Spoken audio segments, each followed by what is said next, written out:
नमस्कार सगळ्यांना. तर आम्ही गेलो होतो खिरू आणायला. खिरू म्हणजे काय जाणून घेण्यासाठी व्हिडिओ शेवटपर्यंत नक्की बघा.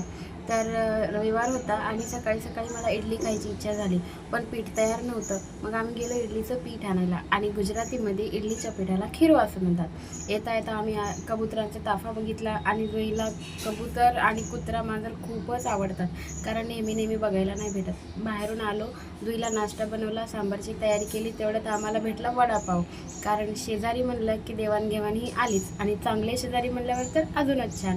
जुईला नाश्ता करून जुई झोपून गेली. जुईच्या उठेपर्यंत तिचा दुसरा नाश्ता तयार होता, म्हणजे जेवण तयार होतं. तिला बनवलं होतं पालकचा चिला.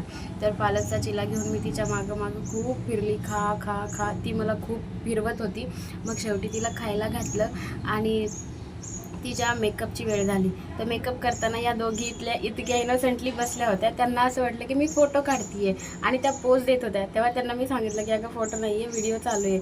मग त्या शांत झाल्या, कारण यांना फोटो मोबाईल याचा खूप जास्त नाद आहे, की त्यांना असं नेहमी वाटतं की आमचा पण व्हिडिओ काढायला पाहिजे. म्हणून मी कधीही व्हिडिओ काढायला बसलं का त्या माझ्या जवळच येऊन बसतात. जुईचा मेकअप झाला. जुईने खूप मजा केली. जुई नेहमी त्रासात देते, पण त्या त्रासात पण खूप आनंद असतो. पेजवर नवीन असाल तर लाईक करा, शेअर करा आणि सबस्क्राईब करा. थँक्यू.